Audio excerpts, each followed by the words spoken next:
Welcome to Science, Health and Healing Library of Ali Academy. I'm Dr. Majid Ali. The subject of this article is Civilized Medicine.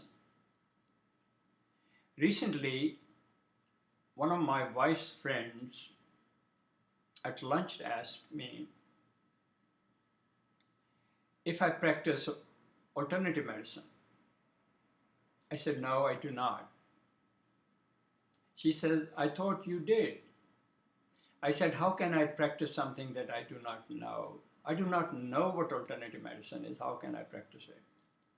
She was puzzled, and she looked at my wife, and then she took another step.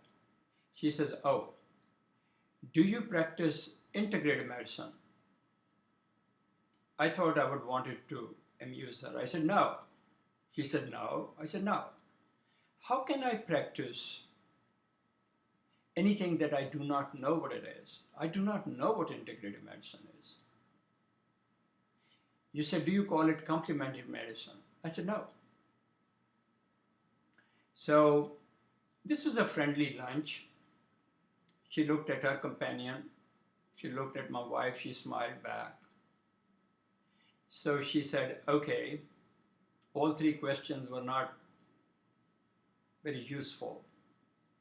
You don't practice alternative medicine, you do not practice integrative medicine, you do not practice complementary medicine. So why don't you tell us, what is it that you do? She said, I know that you were a pathologist for many years. I also know, your wife told me, that you were a certified surgeon in England before you immigrated to the United States. So tell me, what is it that you do? I said, how about civilized medicine? When the editors of the Journal of Capital University of Integrative Medicine asked me to write a president's address for inclusion in the inaugural issue of that journal, I thought about what would be the philosophic message that I wanted to give to anyone who would read that.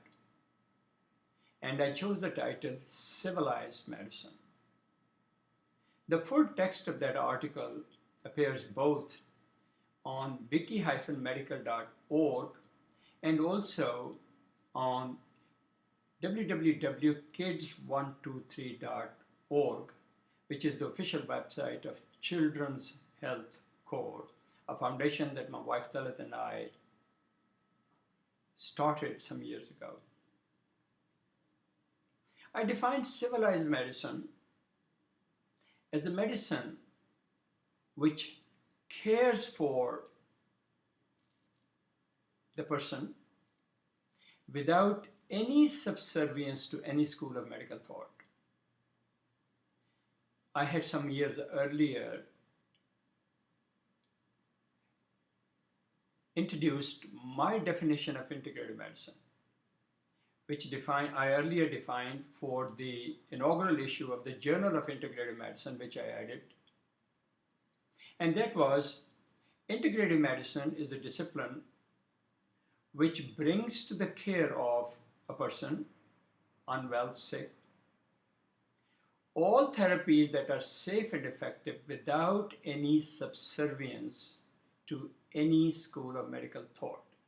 What I was trying to do was to reject this idea of whether allopathy is right or wrong, homeopathy is right or wrong, naturopathy is right or wrong.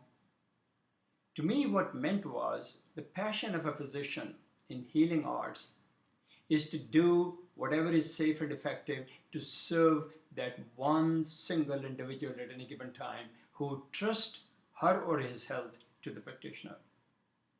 But at that time, it occurred to me that as civilized medicine, I should also underscore the importance of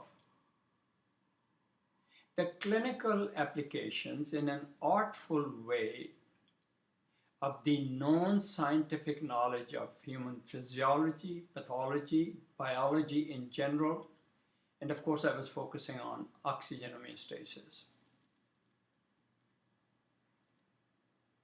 So what do you think of my definition of civilized medicine? I hope one day we human beings can reach that level of deep study, understanding, compassion, enlightenment, and ethical spirituality, that we can rise above these meaningless distinctions. I'm a homeopath, I'm an allopath, I'm a naturopath, I'm a chiropractor, a nurse practitioner. First and foremost, we would say, I am and I strive to be a practitioner of civilized medicine. Our vision at this encyclopedia and at Children's Health Core is to provide authentic information untainted by corporate deceptions to people all over the world. We focus on issues of toxicities of foods, environments, and thoughts. And of course, in Children's Health Core, we try to pay special attention to children's developmental challenges as well as the toxic womb conditions of their mothers, which set the stage for their developmental challenges. Until you meet again, may you be gracious, graceful, and generous in your spirit.